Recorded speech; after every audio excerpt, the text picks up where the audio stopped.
Well, thank you, James Tanner, for having me on again today.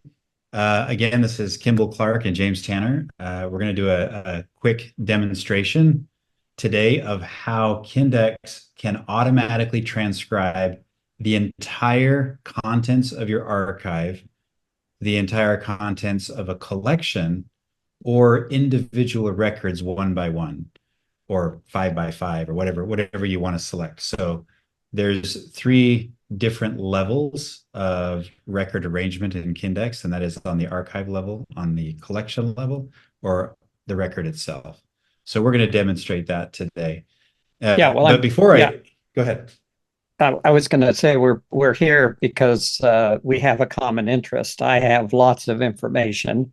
I have written journals. I have uh, literally hundreds of thousands of pages of documents that I've acquired over the last hundred. No, it's not quite 100 years yet. The last few years, and not few, long time years, and now we are going to be able to take the opportunity to see how this is going to be managed because I see here we have a common interest. That's correct. And I've talked with a lot of people like you, James, who have not just three or four journals full of data, but more so a bookshelf full of journals. And you're not unusual. And it's actually pretty cool to find people who have logged their history throughout their lives. And to put that in perspective, if you were trying to reprint all of the material that you've written in regards to your autobiographical life, that's a tremendously fat book. Okay. And it's a tremendously expensive book to publish. And so I had an older woman come in here once and she said, I've got, so many pages, and we assessed how much it was. It was 850 pages roughly. And she says, how much would that cost me? And I, of course, went online and found some services, and it was totally going to break the bank for her. And so I said to her, you were trying to print over 100 to 850 page books of your life history. Do you realize how expensive that really is? And she didn't realize that. And so this is the solution to be able to post all of that data with a very low monthly subscription account and to have full keyword searchable access. And you can also toggle to any page that you want. You can read it however you want. And it's shares it with the whole world if you want, or you can be very exclusive regarding to who you share it with. So it's a great alternative to a printed book. And so that's something to think about. Yeah, and it might be something to mention is that both my wife and I have been involved in the publishing industry. Publishing, we've had a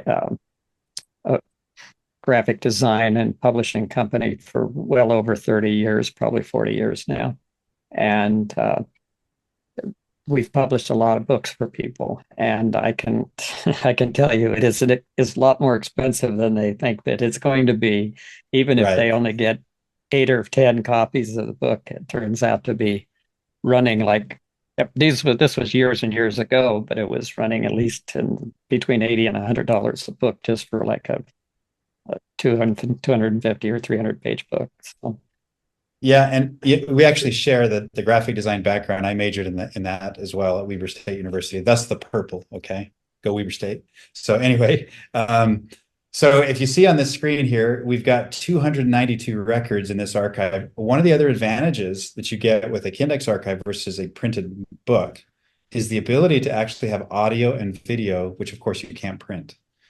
You could print the derivative transcriptions or what was said from the audio or video, but that's kind of not giving you the full immersive experience of your media. So again, Kindex has that ability too, of course, the being able to watch the original video or listen to the original audio. So that's another advantage. And of course, sharing that for free, all over the web. So there's a lot of advantages with Kindex. And granted, to be fair, there's a lot of advantages with the printed material as well. I'll be honest with you. And I'm not going to get into that today, but there's definitely a use case there as well. So I'm going to yeah. jump into this particular archive. This is kind of my demo archive. What we've got here is several, I think over 200 records, 292, almost 300 records, okay? We've got a journal from 1933 to 1935. This is my grandfather's journal. and another set of journals from 1935 to 1941. I think it's actually just technically one journal, but he has 81 pages only in that time period. We also have in this archive a handwritten autobiography that he started, and it looks like it's only 18 pages long. We likely have more documents of this autobiography. We just don't know where they are yet. So we have kind of a semblance of loose leaf material that's going to be automatically transcribed today, as well as these two journals. And of course, we'll just ignore this one for now, just as another collection that we've been kind of experimenting with. So what I'm going to demonstrate today, like I said earlier, is the ability to auto-index entire journals at a time, or entire collections, or individual records at a time, or the entire archive, so all 292 pages. Okay. Now, truth be told, some of these have already been transcribed, either by a human or by the machine. That's the difference of the icons here. So that's why some of them have been checked off. The moment that they are transcribed by a human or the machine, we will not retranscribe them for you. They're already done, or they've already been started. So we're not going to override that work. We're going to only focus on the stuff that has not even been started yet. So this is very simple. To do the entire archive or transcribe the entire archive, what we call auto index, okay, I'm going to click this button right here. And automatically it's going to give me this breakdown of what's going to happen. Just to remind you, what the auto indexing is doing is it can extract text from typed records, which is called OCR. It can extract text from handwritten records, which is called HWR. It can also extract text from spoken language, or in other words, speech to text. And it can generate descriptive text from images or image captioning. We also have this little nice guide. It's a PDF spreadsheet that will kind of walk you through documents that will work and documents that won't work. And so be aware of what the capacity is of our auto index service, what it can do and what it doesn't do well. This is very nice and helpful for you to review. So don't just skip over that, see tips. I would recommend you look at it before you go ahead and you start auto indexing. Okay, so Now, what you're saying is that you're actually transcribing the handwritten text that I see from these documents. You're taking the handwriting, turning it into a text document. That's correct. And Oh, it is literally I mean, it is, what is commonly known as indexing in the genealogy industry, okay? Except for it's not doing just specific field sets, like, this area that's in cursive script, tell me what that name is. It's doing the whole page. If the page is a form and has typewritten and handwritten, it's going to do everything that it can possibly read, okay? And so it's literally extracting the text and putting it into a text editor for you, okay? Whether that text or that verbiage came from an audio file or a printed file, it's pulling text out and making it text so that it can be searched. That is really important for you to understand how important it is that the records not only get scanned, but they also get the text pulled out and placed into a separate space to be searchable by Google search engines, etc. Okay, yourselves, if you're curious, because otherwise, if you don't do that, that text is forever embedded as part of that raster graphic or that flattened PDF, or it's forever embedded into that MP3 or MP4 video or audio file. So you pulling that text out is really, really important. And that's the primary thing that Kindex does in this particular example. okay, so what you're saying is that when you get the transcript of this, then you'll have a usable transcript. In other words, it'll be something that and Useful. you could have that, like, give it as a PDF file to one of your relatives, your children, or whoever. Absolutely. And one of the things that Kindex likes to stand on is not only do you have that usable text, but you can also refer that usable text to the original beside it. So they're forever linked together. So you can say, well, you don't believe that's what they said? Well, here's the original. So you can compare Mm-hmm. those two, and you can actually see that source file beside it, which is really, really Okay. important. Okay. So this little screen here, it will give you an immediate quote regarding what your selection contains. Now, this is, like I said, 292 records, but there's 286 that have been left untouched that need transcription. And then there's a little checkbox where we say, hey, you got to realize that although machine recognition and AI is great, it's not perfect. Okay. So 100% accuracy is unlikely, but it's close. Okay. It's a lot better than zero. Okay. So we have to make it very clear to you that the intent of the service is to capture machine-derived text and dialogue for human refinement. The intent is not to say, we're not going to say, hey, we're perfect, everybody. Everybody come to us. We're not saying that. We're saying we're giving you the basis of what you have. We're giving you the text that the machine understood. You have to therefore thereafter refine it. Now, it may be perfect at times, okay, but not all the time. We're not going to profess to be perfect all the time, because if you understand how AI works, it's statistics based. It's not going to be definitive, okay? So we'll go ahead and jump in. Now, this quote right here, this is $71.50 for 286 pages to automatically transcribe. If I hit click here to bypass, all of these thumbnails in the back will be spinning and they'll be working. Our machine will actually crunch through all of this and peg all of these records to text as quick as it can go. Okay. And it may not be, in a minute, but it may be in 3 or 4 or 5 minutes before it's done. But that's pretty incredible for 286 pages. Now, it does depend on the nature of your files. Like we had someone upload a 200-page sideways journal a couple of days ago, and it took a lot longer than we anticipated because they had it turned on its side. So the machine had a really hard time comprehending handwriting was turned on its side. Okay. And that's one of the things that we say in our tips. Hey, you've got to be really concerned when you rotate things. It's not a good idea to have text turned on its side. And so it's going to take longer and cost you more and us more if that happens. So I'm not going to do the whole archive in this example. What I'm going to start out with is we'll do this entire journal, so 187 pages, which is a collection. And I'm going to add to it the other journal. So we're going to actually do 2 collections at once. And I'm going to hit auto index because those are what's selected. And you'll see that now the difference is 268 pages instead of the other number, which I think was a little bit more. Okay. And I'm going to say, click here to bypass payment. Now you're bypassing the payment for Yeah, this for is your for me purposes. because, yeah, now this is you. Unfortunately, the customers don't have this ability. This is an ability that only I have as a super administrator. And Yeah. and so this is for the example today. Now, Okay. indeed, this is costing me money right now because all of our services combined, we use paid for, unpaid for. We use about 15 different services to auto index. And so this is in fact costing us. And of course, we turn that charge over to you.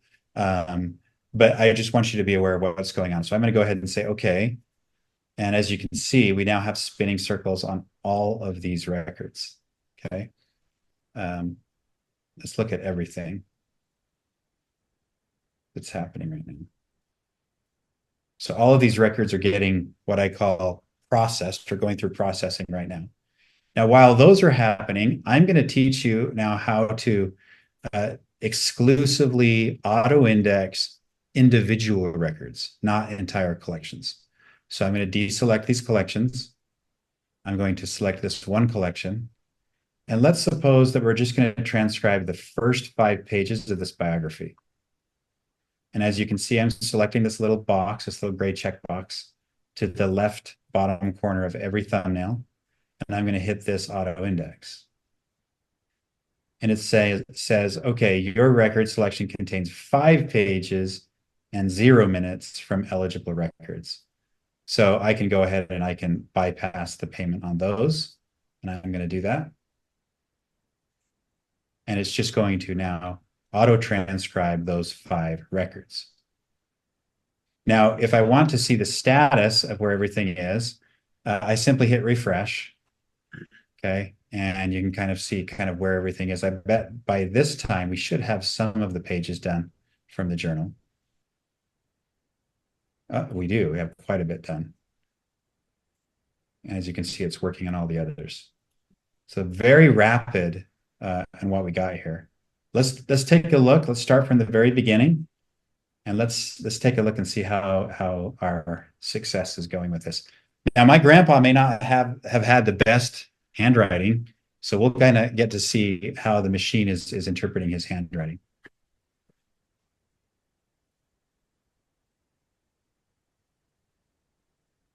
Okay, it says record, the cover of a book with the word record and the name Ellsworth McLean written on it. Now, it's not McLean, it's Ellsworth M. Clark. So I'm going to go ahead and fix that.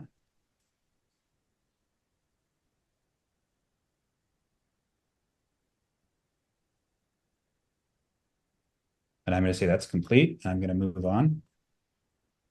Hit save and move to the next. Library of, that one got it right. Ellsworth M. Clark. Interestingly, it didn't even have the rest of the text, but it understood that it was Ellsworth, which is pretty cool. Book number. And then we have some handwriting here, 353. And that looks like it says U of U or U of A of F. I'm not sure what that means. So I'm going to go ahead and say A of F. Don't even know what that means, but I'm going to move on. I'm going to say complete, save, and go to the next. Ellsworth M. Clark, 155 North Main, SLC, Salt Lake City. If I want to put that in brackets, Salt Lake City, to further help searches, future searches, I can do that. Western States Mission. So this looks like this might be his missionary journal from November 1933 to 1935. You'll see that says 32. And it's kind of curious to see why the machine thought that was a 2 and not a 3. And I think I can kind of see why it would have thought that was a 2. But one thing to note, this is on an angle. And like we said in our tips, if you recall, anytime there's things that's on an angle, text rotation matters when it comes to handwriting recognition. Okay. So we're going to go ahead and update that to a 3. And then it says National 1758. So it's reading that down there. I think it says January 1 up there on. Oh, you're right. January 1. Okay, we're going to say complete. Save. Now, something to note that's really cool about Kindex is when you actually transcribe and hit complete, what it does is the complete initiates our entity extraction. So it's going to find January 1, 1935 as a prolific date or a date that is of some worth or some value to this archive. Okay, it also has Ellsworth M. Clark and a place written. Okay, so now I can go to my homepage and I can look at my places and I can look at the S's and let's see if we have an SLC. And sure enough, we do. So it's extracting already dates from this material. And this data is publicly manifested to the world, which is really cool. It's a private archive, but now it's being shared with the whole world. So I'm going to go to the persons. We had an Ellsworth M. Clark. So let's see if Ellsworth is already found in here. Now, what if you didn't want to share it, like Right it was there. still somebody that's alive or whatever? Absolutely. Let's say you're nervous about sharing persons entirely. You're going to just simply go over here and you're going to say homepage, let's turn off persons. Okay. And when I hit refresh here, if anybody goes to this page, as you can see, it says it's not available. So now persons is gone. Okay. So you have the right or the authority as the archive owner to say, you know what, I want to be discreet. Okay. I don't want to list persons. But if you want to list persons, go for it. Remember, you're not explaining what you said about the person or what the person said about another person. It's simply that it was a person listed in the archive.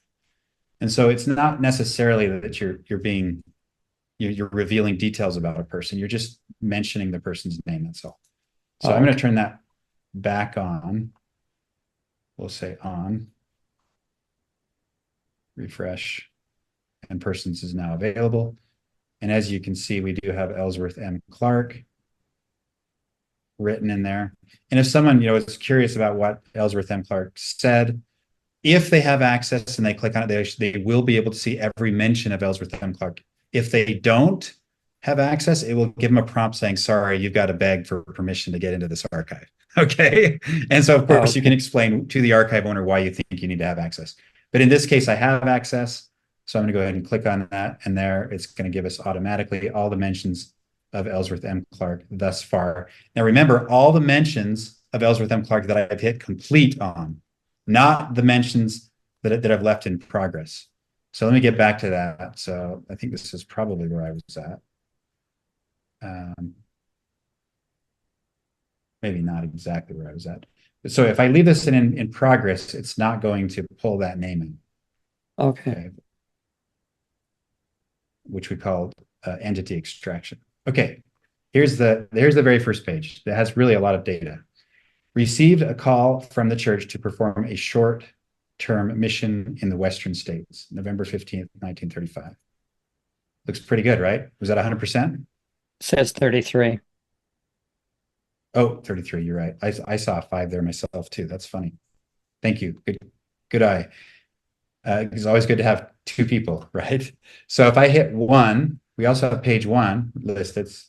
So almost 100%, but close enough, right? I had to do very little. Mhm. I just changed 2 numbers, added a new number, changed another number. That's it. I didn't have to type this all from scratch. I'm going to say complete and move on.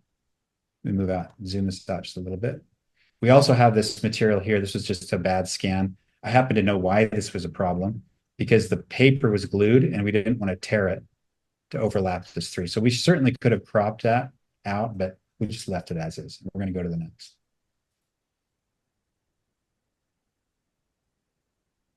Okay. 2. Need to add that because it's page 2. November 20th, 1933, registered at 9 a.m. at the mission home under the direction of John Taylor and his wife. Very inspiring talks were given by David O. McKay, Levi E. Young, not Leaf. So I'm going to fix that. Levi E. Young and President Taylor. M. Getting acquainted with the other elders and having a fine time. Yeah, very good. Okay. Now, if you want to underline it because he underlined it, you could certainly do that. I particularly don't like to underline things because they imply a hyperlink on the web. So Mm. it's up to you. It's up to your discretion. And on that note, archive owners can have their own standards. If you have specific standards that you want to illustrate to people, you can simply put those on your homepage right over here, the archive owner posts. Okay. We have these little blog posts where you can specify your standards. That's primarily what these are for, but we've seen archive owners use those for all kinds of things. And I'm going to go back to that page where we were on.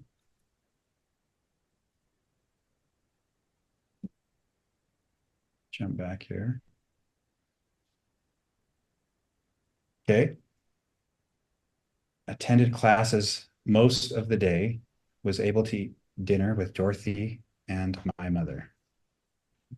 Um, I'm actually a little bit curious there because Dorothy ended up being his wife. He wasn't married when he went out on a mission, so I'm kind of curious about that. November 22, inspiring talk at 9 a.m. was given by Brother Rulon S. Wells on the first principles of the gospel. Brother Bennett of the Genealogical Society of Utah spoke regarding temple work.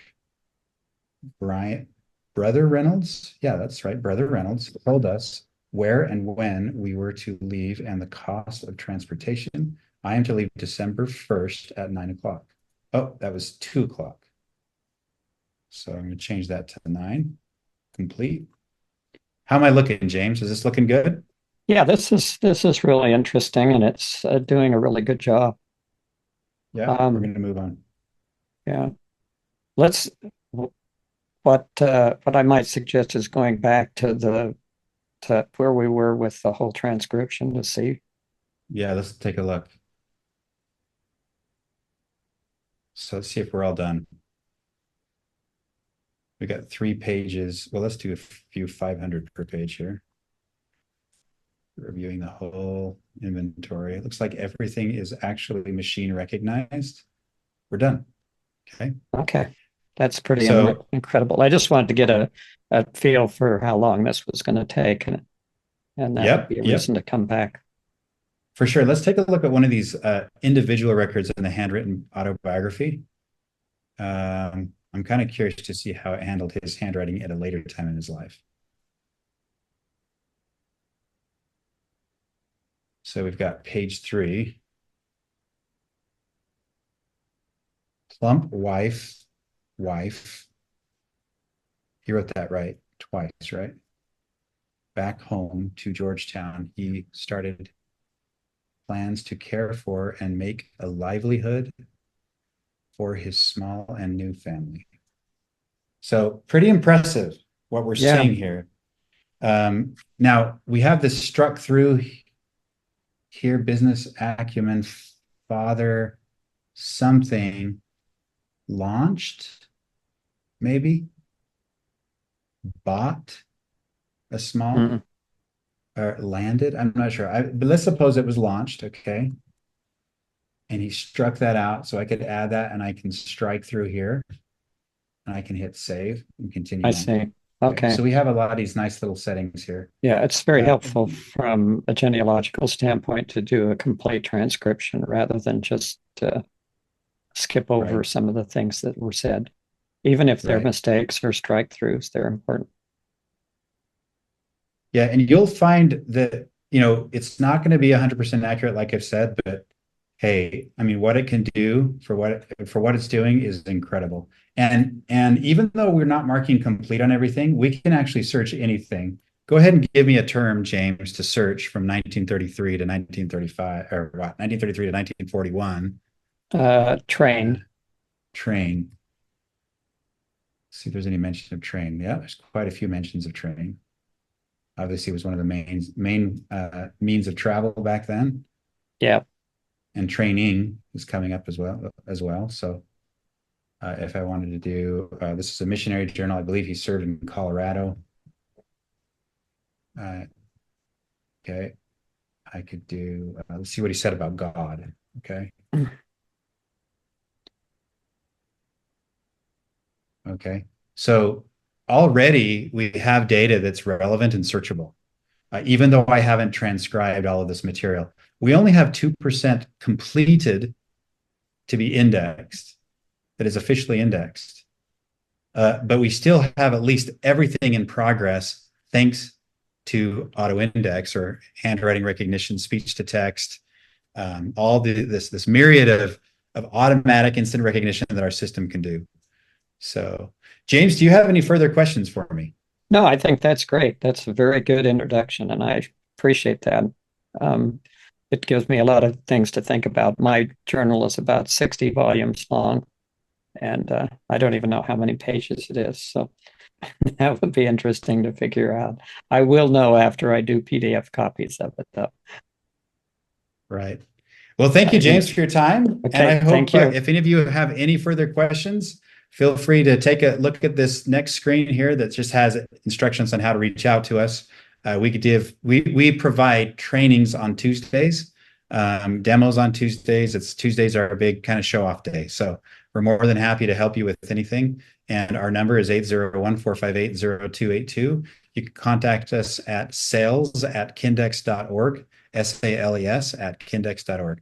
Thank you so much for your time. Okay, thank you.